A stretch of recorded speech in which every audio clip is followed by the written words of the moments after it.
Ang bayang ito ng Balaginga, Samar na isa sa mga puok na sinalanta ng Super Bagyong Yolanda noong buwan ng Nobyembre ng taong 2013 na ikinasawi na mahigit sa 6,000 katao ay isa sa makasaysayang bayan noong taong 1901 Filipino-American War. Nakasaad sa kasaysayan, buwan ng Oktubre taong 1901, kinuha ng mga Amerikano ang kampana ng simbahan noong October 23, 1901 matapos nilang patayin ang mga Pilipino. Ang massacre sa mga Pilipino ng mga tropa noon ng US General Jacob Smith ay bilang ganti sa naunang pagsalakay ng mga Pilipino.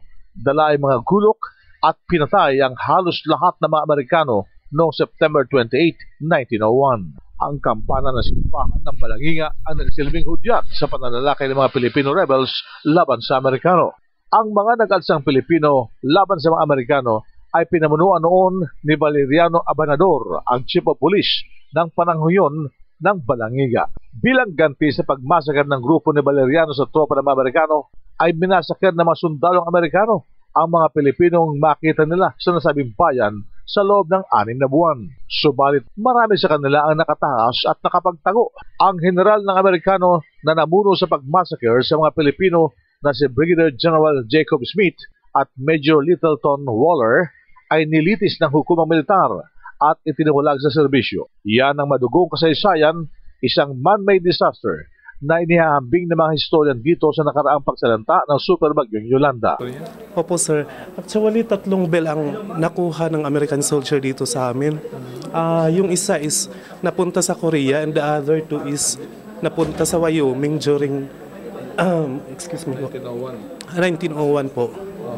Tapos yung nakadisplay po yan sa Air Force Service ng Wyoming, USA. Then, hindi namin alam kung kailan o saan may babalik po sa aming lugar dahil actually may move yung mga veterans sa US na yung bells down, yung mga relic na nakuha nila noong World War II ay hindi na daw nila may babalik po. Actually, marami ng mga NGOs saka yung dito local LGU nag-move para yung bells para way back home. Nag-demand kayo sa US government? Opo sir, pati yung mga veterans po namin dito. Ano sa tingin mo, may babalik pa ba na yun dito?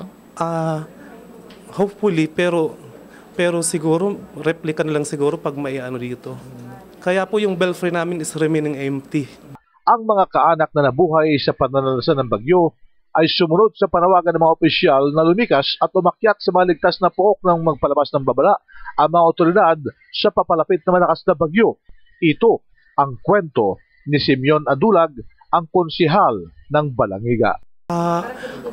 Opo, pero po yun, very, very devastating, tragic happened to our, not only in our town, but the whole Eastern Visayas.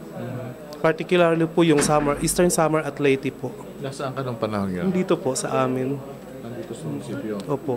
Pero alam nyo nang malakas na bagyo yung papasok? Opo, kaya pinag-ready namin yung mga constituents namin para di naman po kami preparedness po and disaster preparedness. Kaya po so far hindi naman po maraming mga dito sa amin. Mga injury lang po yung karamihan. Nagkaroon kayo ng forced evacuation ng panahon na yun? Opo, sir. So, ilan ang casualty dito lang sa Balangiga? Umabot po ng 13 ba yun yung casualty? 13. Opo. Tapos yung injury po is almost 300. So, after that, ano naman ang situation ngayon? Maapalipas ng 6 months na nangyari yun. May anong mga pagbabagong ginawa ninyo? Opo, sir. Marami na pong pagbabago dahil kami pong mga taga rito po sa bayan ng Balangiga is willing to